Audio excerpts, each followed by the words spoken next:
Malum, Crete. The 27th of May, 1941, 9:30 hours. Corporal Charles Hazlitt Upham lay pressed into the stony earth, the heat already rising off the ground as if the island itself were breathing. The rattle of German fire echoed down the shallow gully, stitching the air just above their heads. Every attempt to move forward drew another burst. The machine gun had stopped the platoon cold. Men hugged the ground, waiting, pinned by a weapon they could not see.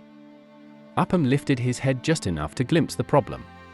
A German machine gun post sat ahead of them, well sighted, commanding the slope.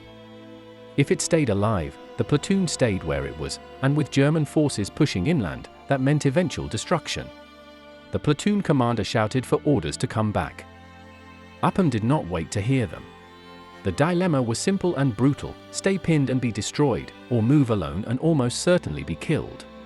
Upham made his decision without ceremony. He checked his grenades, tightened his grip on his rifle, and rose to a crouch. Someone shouted after him, his name, maybe, but the sound was swallowed by gunfire.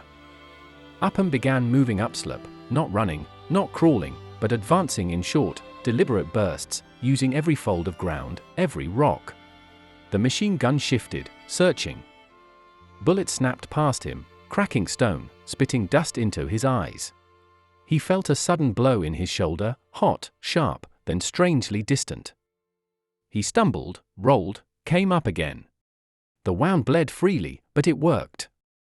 The German gun swung toward him, away from the platoon. That was enough. Upham closed the distance.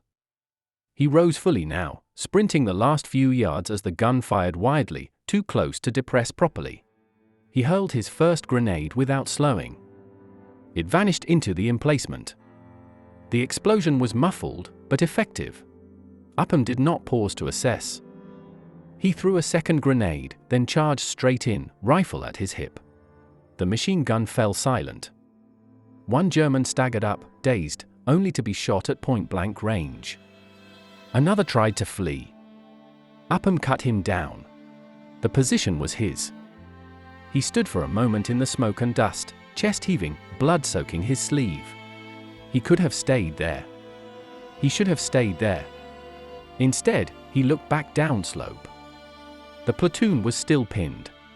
Another machine gun had opened up, this one further right, firing diagonally across the slope. The Germans were shifting fire, adjusting, trying to regain control. Upham swore once, quietly, and set off again. The second advance was worse. There was less cover now, and the enemy knew he was coming. The ground kicked and jumped around him as bullets struck. He felt another hit, this time in the leg. His stride faltered, but he kept moving, dragging the leg behind him when it refused to cooperate. He reached a shallow depression and lay there, chest heaving, vision narrowing. The pain was no longer sharp, it was heavy, dragging at him, threatening to pull him under. This was the moment. He could not go back easily. He could not go forward without risking everything. The rational choice was to stay down and wait for darkness, or death. Upham forced himself up. He crawled the last stretch, inch by inch, until he was close enough to hear German voices above the gun. He pulled the pin on his final grenade and lobbed it upward with what strength he had left. The explosion blew dirt and debris into the air. Upham surged forward behind it, firing as he went. The gun crew collapsed in confusion. One man ran. Another fell. The weapon was silenced. For the second time that morning, the hillside fell quiet. Upham did not feel victorious. He felt tired. He slumped beside the captured position, chest burning, limbs trembling. Blood soaked into the dust beneath him. His rifle slipped from his fingers. Only then did he allow himself to be seen. Men from the platoon reached him moments later, shouting, amazed, hauling him back down the slope. Someone pressed a field dressing to his wounds. Someone else told him to stay awake.